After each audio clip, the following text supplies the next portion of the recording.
My sister stole my inheritance, but she forgot one thing: I knew what she was hiding. Everyone believed her story. Everyone trusted her version. And everyone thought I had lost everything, except me.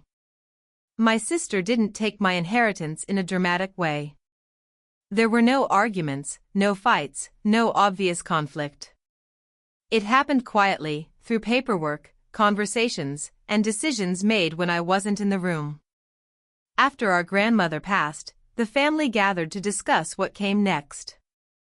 Everyone spoke carefully, respectfully, and politely, but beneath the surface, favoritism was already at work. My sister had always been the favorite, the one people protected, defended, and trusted without question. I was the quiet, reliable one who never caused problems and never demanded anything.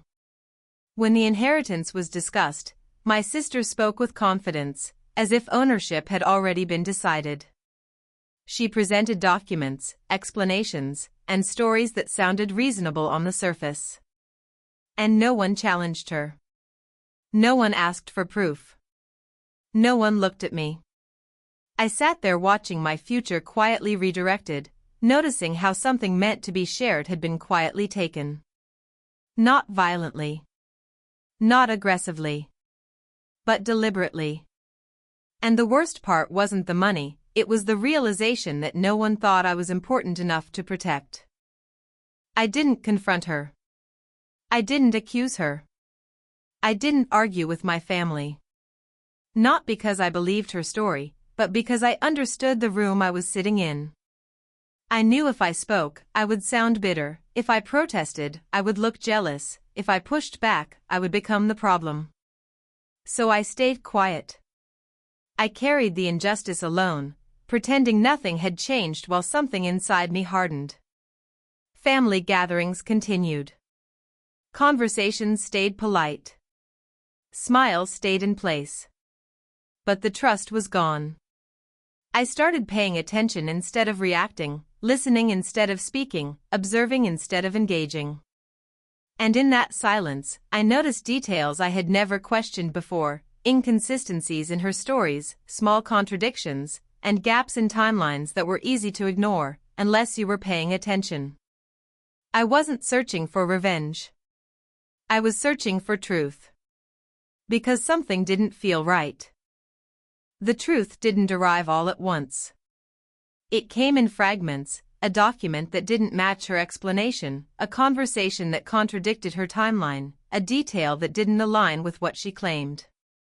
And then one day, I found exactly what I wasn't even sure I was looking for: proof. Not rumors. Not suspicions. Not assumptions. Evidence. She hadn't just benefited from the inheritance process, she had manipulated it.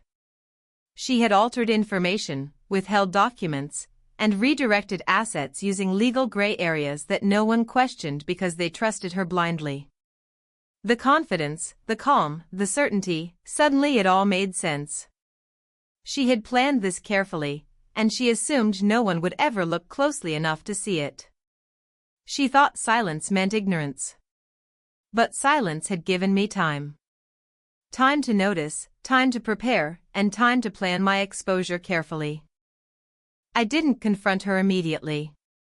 I didn't tell the family what I had found, and I didn't share a single hint that I knew. Because power isn't about yelling or creating drama, it's about control. I spent hours going over every document, timeline, and record, making sure every detail was indisputable. Every claim she had made, every story she had told, every casual assumption her family had accepted blindly, I verified, checked, and cross-checked.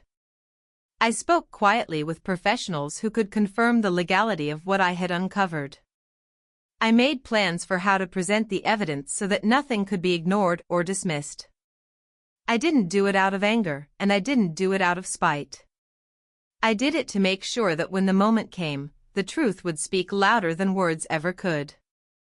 And while she lived in comfort, believing her plan was flawless, I moved carefully, deliberately, silently. I watched patterns. I noted behaviors. I predicted reactions. I stayed calm when others assumed I was unaware or powerless. Every family dinner, every conversation, every polite interaction was a chance to observe, learn, and prepare. Power, I realized, isn't loud.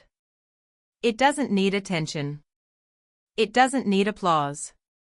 It grows quietly, steadily, patiently. And when it is finally revealed, it cannot be ignored. My patience became my greatest ally, my silence became my weapon, and my preparation became my assurance that the moment of exposure would be undeniable, complete, and calm. The reveal didn't happen in a whirlwind. There was no screaming. There was no drama. I chose the moment, the audience, and the manner of delivery carefully. The room was calm, neutral, composed, but the tension was palpable. I presented the documents, the timelines, the records, fact after fact, in a way that left no room for dispute. I didn't accuse. I didn't raise my voice. I didn't try to shame anyone. I simply laid out what had happened, showing how my sister had manipulated details, withheld information, and redirected assets while everyone else trusted her completely. Every step was undeniable. Every fact verifiable. And slowly, the room went quiet. Not shocked loud, but the kind of silence that presses into your chest. The kind of silence that makes people stop, think, and reevaluate everything they assumed. My sister didn't shout. She didn't cry. She just went quiet, realizing that the truth she had thought invisible could no longer be ignored. She had assumed silence meant ignorance. But silence had given me time. Time to gather, verify, and deliver a moment that was completely under my control. In that moment, I realized something crucial: revenge doesn't need drama. Justice doesn't need chaos. Exposure doesn't need anger. When truth is laid bare, when it is clear, calm, and undeniable, it carries a weight far greater than any shouting or confrontation ever could. And in that moment, the family dynamics shifted forever. They began to see me as someone who wasn't just quiet, but observant. Someone who was patient, prepared, and capable of holding power with grace. After that day, the atmosphere around me changed in subtle but unmistakable ways. Conversations carried more weight. Trust was recalibrated. Where I had once been invisible, my opinions began to matter. I wasn't gloating, and I wasn't seeking revenge. I simply allowed the truth to speak for itself, and in doing so, I reclaimed what had been taken: my authority, my dignity, and my self-respect. The family no longer assumed that my silence meant weakness. They saw that quiet observation, patience, and deliberate action were far more powerful than loud confrontation. My sister lost the one thing she had relied on for years: blind trust.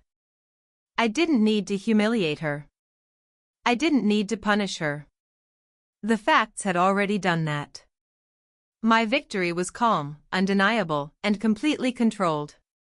Sometimes the strongest form of revenge isn't noise, anger, or drama. Sometimes it's patience, clarity, and control. Sometimes it's letting truth speak for itself while maintaining dignity. I didn't need chaos to reclaim my power. I only needed the courage to wait, the wisdom to prepare, and the strength to expose what was hidden. If this story resonated with you, thank you for listening. Don't forget to like, subscribe, and join this space, a place for calm strength, quiet justice, and stories where dignity always wins.